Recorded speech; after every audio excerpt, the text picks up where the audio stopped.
Hi friends, my name is Mackenzie, also known as Emtothethird on Instagram, Ravelry, and YouTube, and this is episode 13 of my little knitting, slow fashion podcast.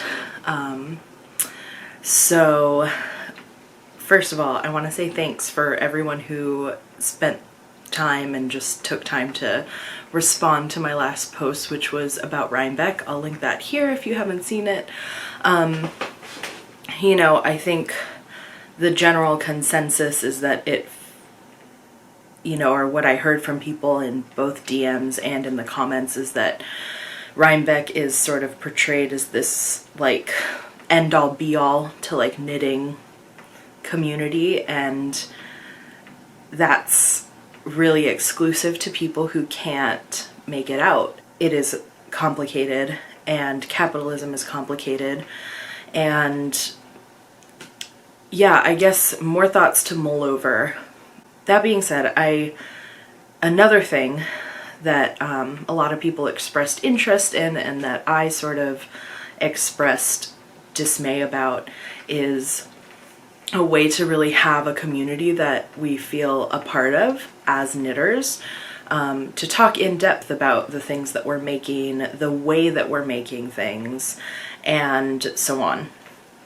And a lot of people, myself included, express like dismay about Ravelry and Instagram. Instagram, for one, is really vying to just make money off of our focus and attention being basically being unbroken. They make money with our useless scrolling, and it's a really bad way to have conversations to continue going. And there's not one place where all of the conversations are kind of being kept. If you miss part of a conversation and you don't know where to go to find it, you're kind of just left there. On top of that, Ravelry has really early 2000s forum vibes, which I find really complicated to follow threads about. And I know that some people have experience doing that, and like I can definitely jump around on Instagram and kind of figure out what's going on, but all in all, I feel like it's not super accessible.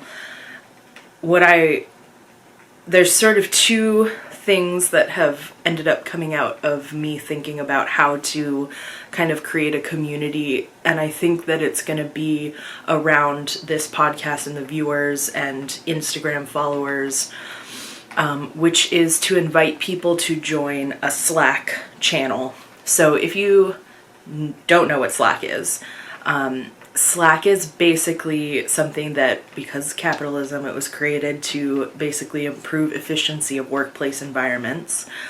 I've used it in various like program planning capacities, in jobs, etc. And it's basically a chat that has different topic options. So it's a little easier to read because there is a thread like that, and it keeps all the history of it. You can upload photos, and if you are, let's say, not interested in spinning fiber, you don't have to be part of that channel. So you can very much curate your interests and what you're thinking about and talking about, and you can have private conversations with people. Like, it doesn't have to all be public. So what I'm going to do is start basically an Emtothethird knitting podcast Slack channel. I'll post a link down in the description, so if you want to join, you can. Please go to the intro channel and introduce yourself, because I really want to know who's on there. And you can create a little profile and add an icon, and I just kind of want to see how this is going. I see that as a better place to host future natural dye alongs and outfit alongs and knit alongs that might come up, which I've kind of been planning for the new year. And yeah, I want to give this a shot. I want to see how successful it is. I think it would really work for what I've been looking for. and I'm excited to see how it goes. The second piece is the importance that I feel of having in-person conversations and hangouts and discussions. And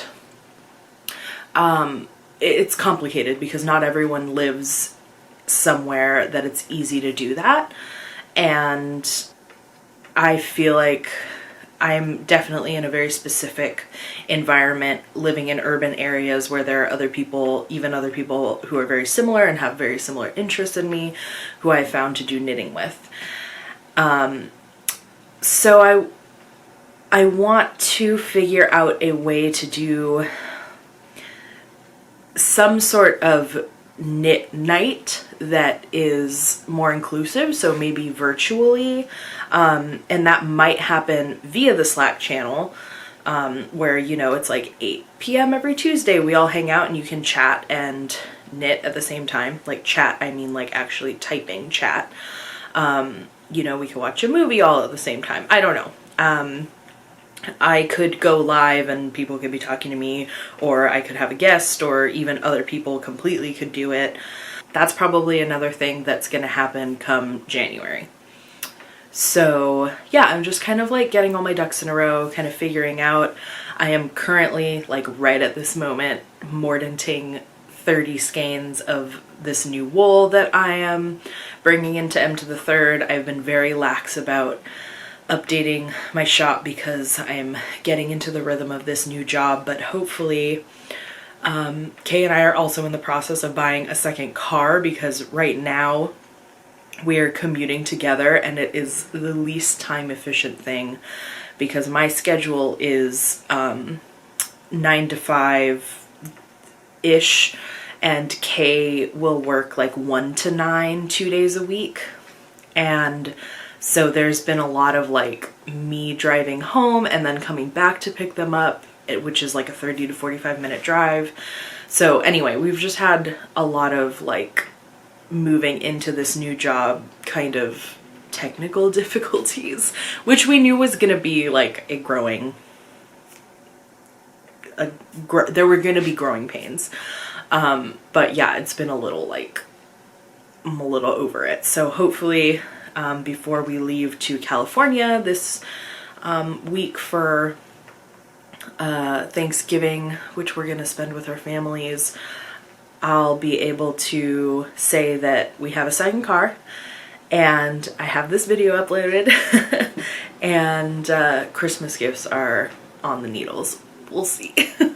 So I'm trying a new lighting situation because I recorded this actually last weekend and I felt that the lighting wasn't great, and it's definitely winter. So yesterday was like a beautiful sunny day, but I was kind of cleaning up and just doing other things. And then today, of course, it's like pouring rain, it's dark, and the lighting was terrible. So I'm using a light with a diffuser, very DIY, and I'm hoping that the lighting, it looks okay on my camera, so that's good.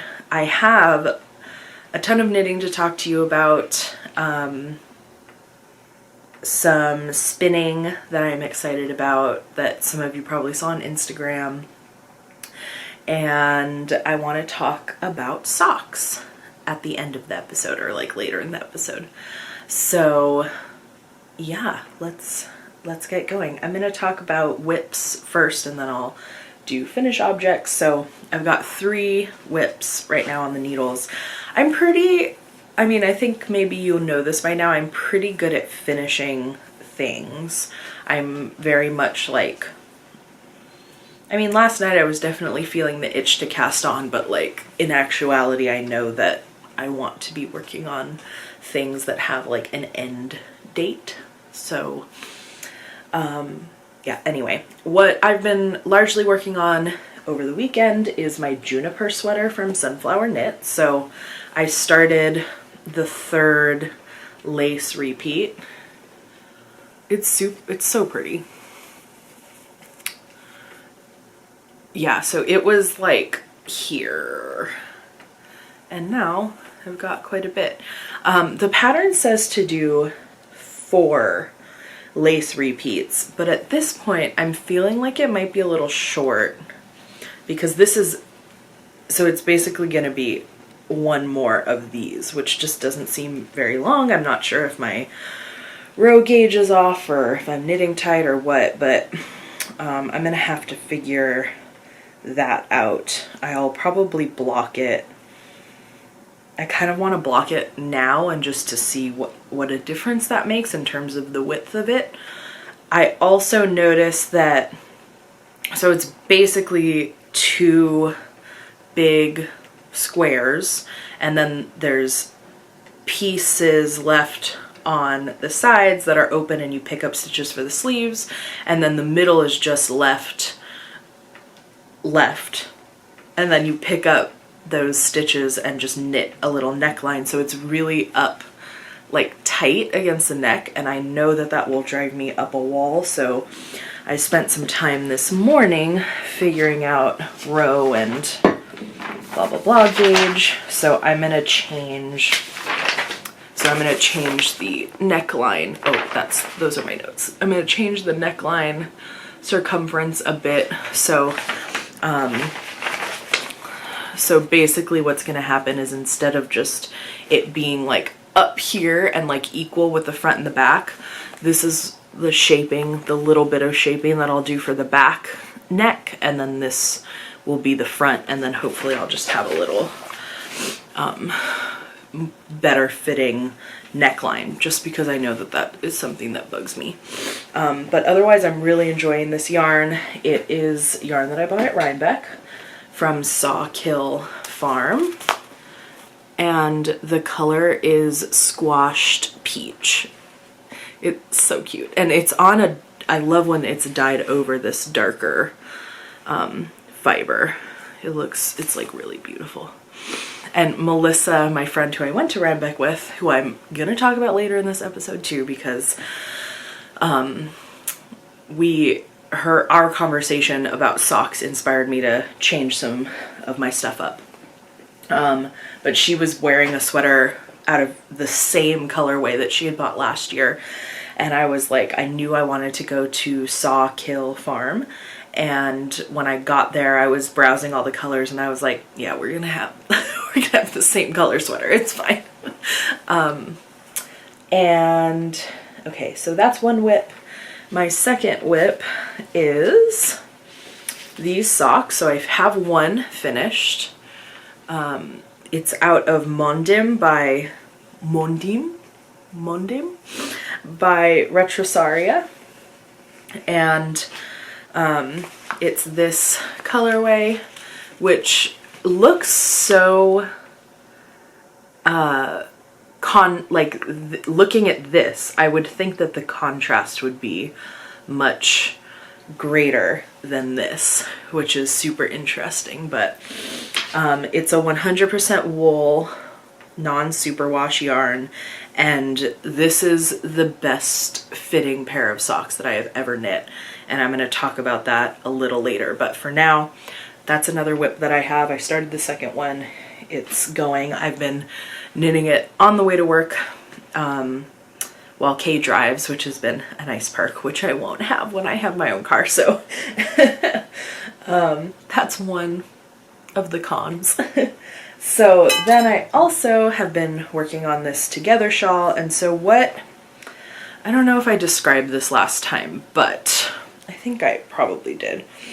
Basically, I measured it against my favorite triangle shawl, which is the Tara shawl from Brooklyn Tweed. And it is at the point where the depth here is as long as I want it. And if I continued growing this shawl so that it wrapped around my neck the amount that I want it to, while still increasing at the center, what I would have is a really long shawl with, wide enough to wrap. But I don't think I would be happy with the size of it. So what I started doing, I hope I'm explaining myself well enough, but basically what I'm doing is adding short rows along this garter edge that I decided to add in, so that I am increasing at the edge to give me some extra inches, but I'm not increasing at this point. So you can see here I'm creating this gradual increase. See that, where those short rows are?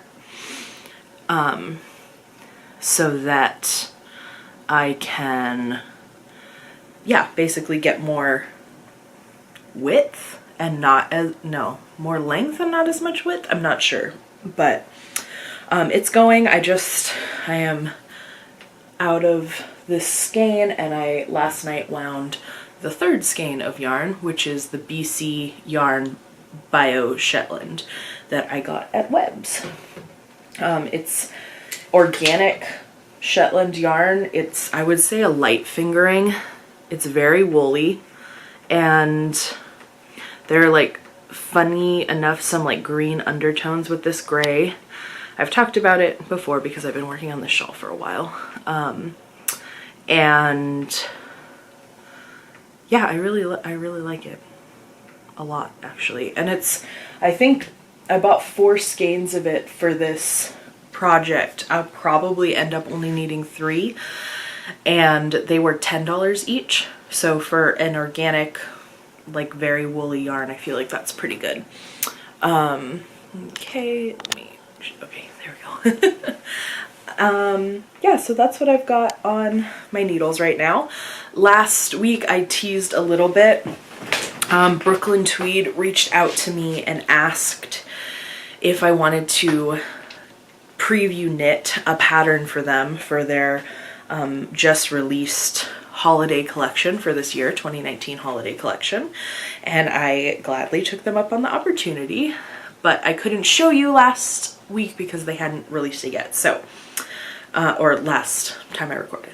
So this is the hat that I knit. It's called the Ardenwald, and I used the marigold and iron dyed wool that I recorded the process for in this video, and I really love it. And also, this is the yarn that I'll be releasing through Emtothethird that I had spun in a mill in New York for me.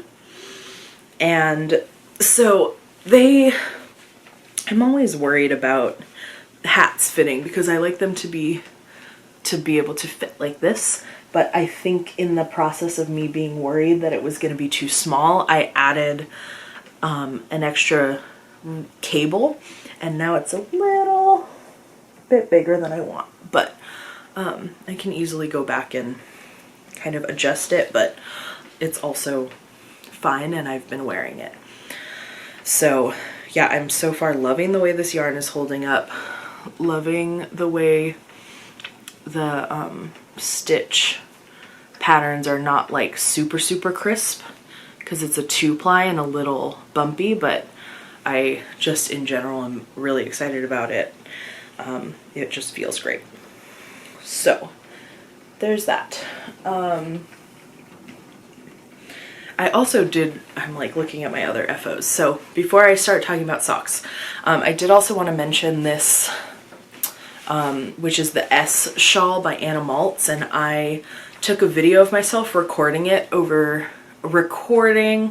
I took a video of myself steeking it over the summer, and I haven't really had a chance to wear it, so like because I finished it right as summer was happening. And this is a like light worsted DK weight held with a fingering, and so it's pretty dense and bulky, but I truly love it.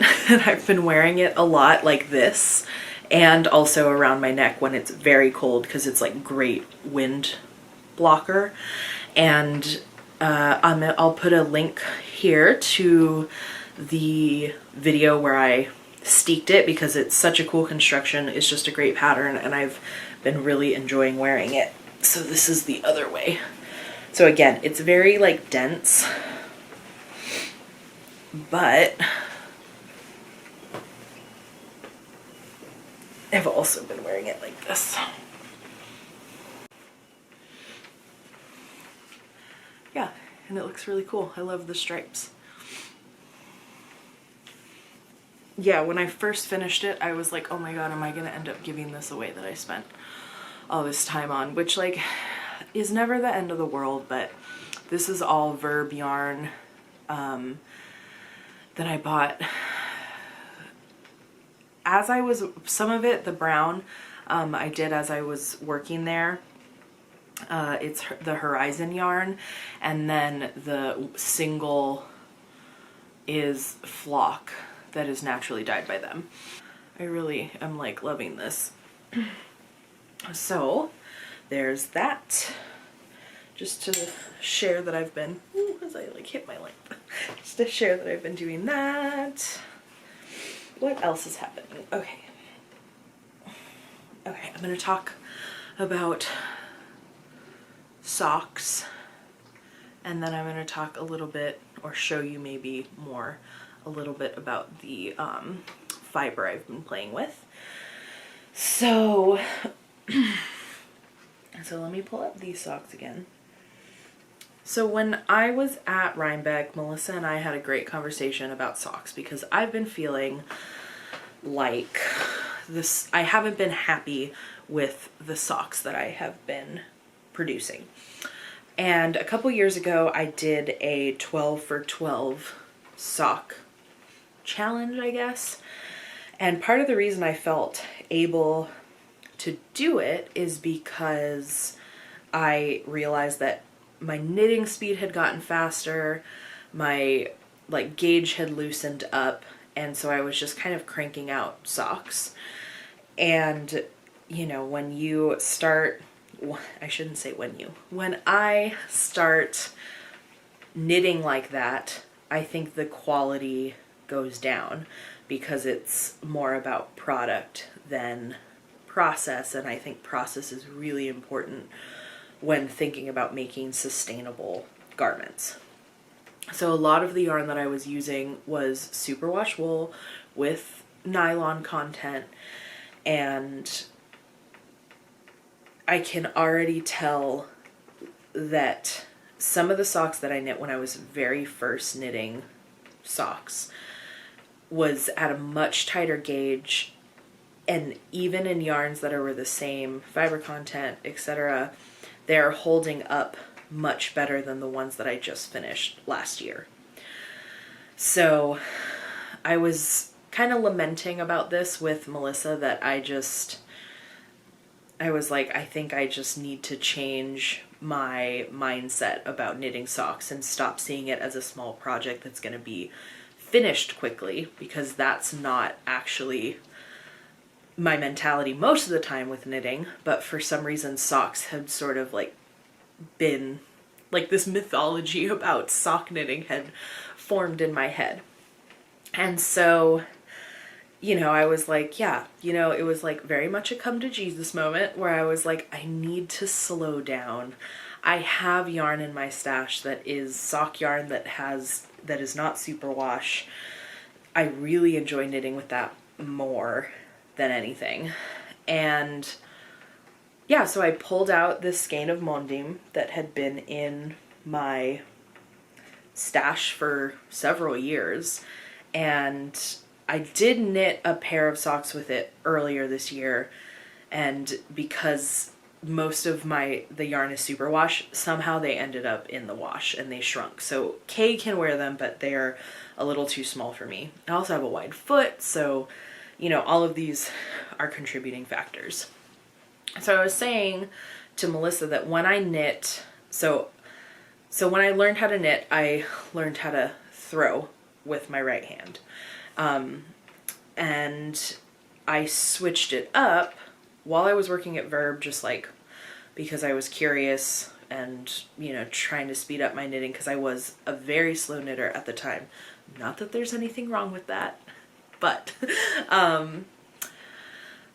yeah, so I switched to Continental, and now I really do both, and it's great for color work, and for the most part I knit continental, but it really loosened up my gauge, which has been great for my hands and the strain that knitting by throwing puts on my hands, just the way that I knit.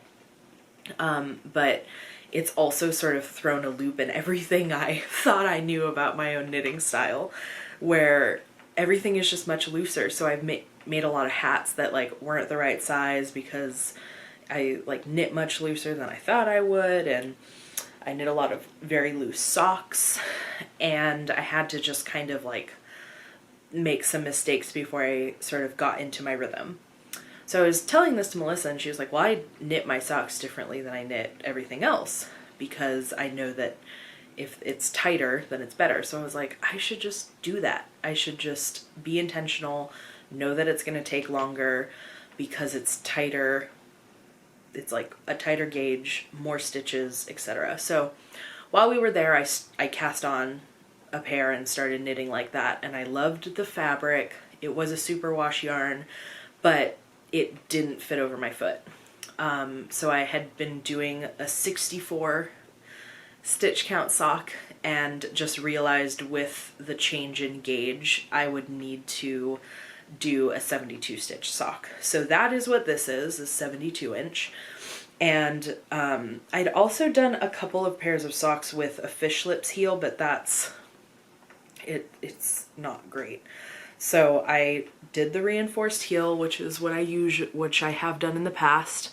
And I also did what I'm going to call the gentle knitter heel, because she always talks about doing a garter tab at the edge.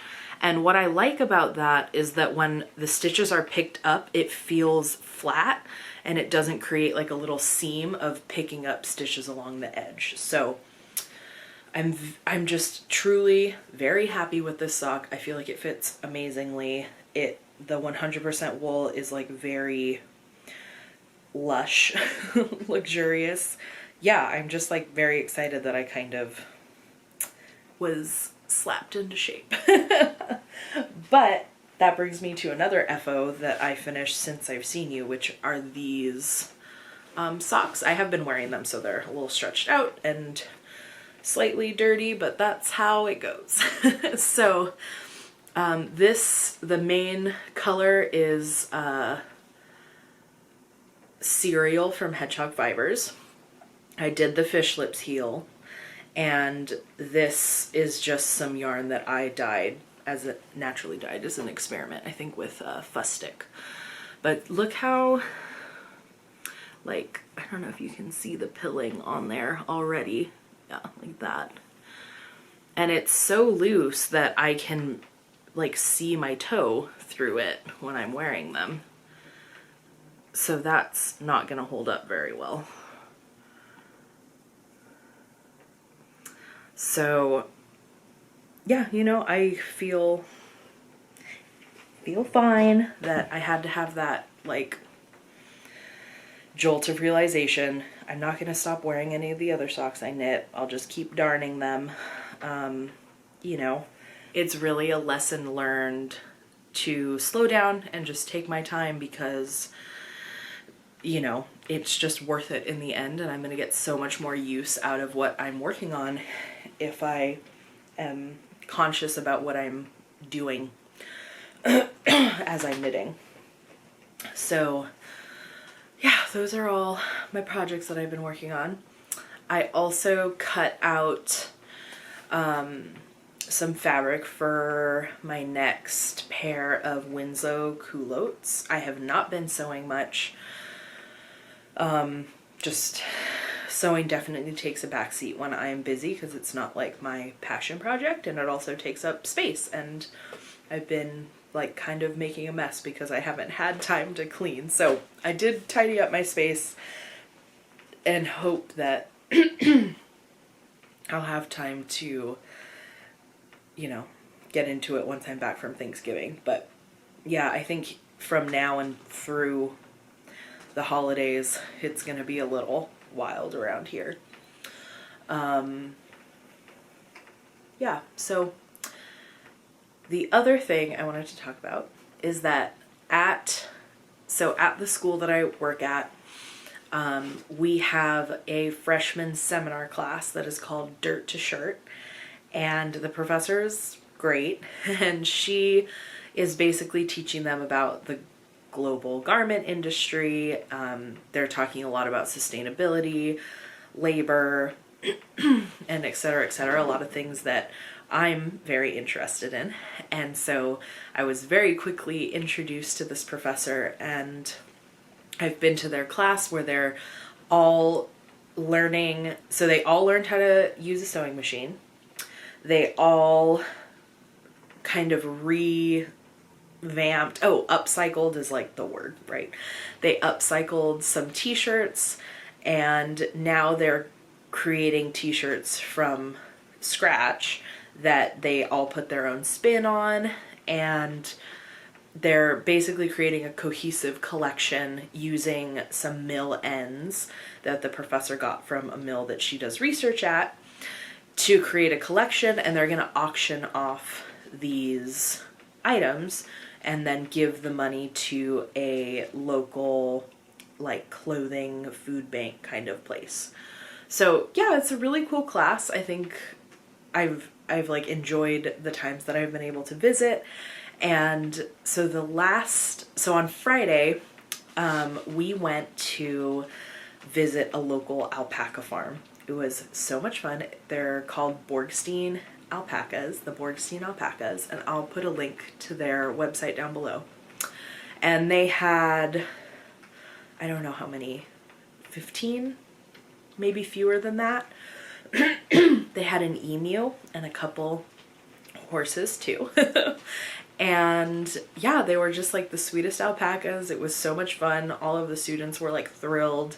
I went with my colleagues, so all the whole library was in attendance, and we met all these alpacas and talked about how she makes money doing it, and I think it was a really good way for them to just see the small scale operation and to see that it's viable and really awesome. So yeah, it was just a lot of fun. So I was talking with the owner of the alpacas and her daughter, and and unbeknownst to me, Katrin, who is the professor, gave her the link to my website before we went, and so we had a good conversation about milling yarns, and I said, in the spring when you shear all the alpacas, I might be interested in buying some of the alpaca wool in order to like create a base that has alpaca and wool in it, which is something I love. Wool and alpaca blended, especially I'm imagining like a dark chocolate brown alpaca mixed with a white wool. And she very generously was like, let me go get you some wool to take home and play with. So she gave me a very large bag of sort of second cuts of this alpaca wool, and I had the opportunity to play with it over the weekend. So this is just, the tiniest of skeins that I've been playing with. Oh, come on, focus. Are we gonna do it? There we go. How cute is that? So I don't have a blending board, but I do have hand carders. So I just did my best and spun it into this little skein. And yeah, I'll keep you all updated on what happens with that. I don't know that anything will come of it even this year. But a girl can dream and be inspired. But can you imagine, like, this is the base over dyed? It feels great. The wool that I have is a Cormo blend. So that's what it's mixed with. So yeah, it's just kind of, I just feel that in the last few years, I have become more confident in putting myself out there and just like asking like, hey, would you sell me some of your wool? I'm visiting your farm and you don't really know me. But I mean, what's the worst that someone could say? Like, no, we have someone who buys it. No, we know what we're doing with it. There's really not, you're not putting so much at stake. So, reaching out for people for advice and, collaborations and stuff, I just feel grateful that I've built the confidence to be able to do that, because otherwise I don't think Emtothethird would exist as a podcast, as a little store, etc., etc. So yeah, I'm just feeling very grateful for this new job, because I was not convinced that I would ever find a library job that I really meshed with and fit into, and I'm really feeling like I just totally lucked out with this place and just the way I fit into it. And, just going to this alpaca farm was just another another way that was expressed to me. And, Emtothethird, now that I'm getting settled, is going to start picking up again. And the holidays are coming, and, it's just, yeah, things are kind of going well. And I'm just very grateful for this community and for you for watching. And yeah, I just hope that I expressed that enough. So if you're interested, I would really love for you to join me on Slack. Sign up. You do have to give your email address, but you can opt out of any further emails.